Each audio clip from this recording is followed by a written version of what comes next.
иброҳим раисӣ раис ҷумҳури эрон дар доираи сафари расмияш ба тоҷикистон 18 сентябр ба шаҳри Кулоб омада мазори Мир Саид Али Ҳамадониро зиёрат кард. аснои зиёрат раисӣ дар назди устодони донишгоҳу сокинони шаҳри Кулоб суҳбат кард ва гуфт агар Эрон бо кишварҳои дигар иртиботи сиёсӣ дошта бошад робитааш бо мардуми Тоҷикистон аз дил аст.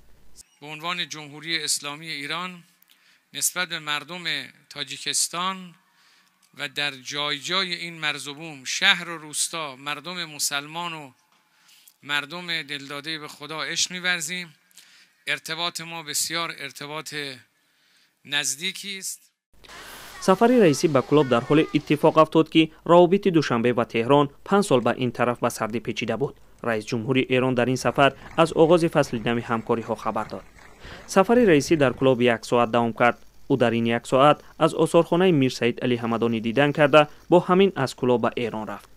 ابراهیم رئیسی اولین پرزیدنت ایران نیست که از مزار میر سعید علی حمدانی زیارت میکند.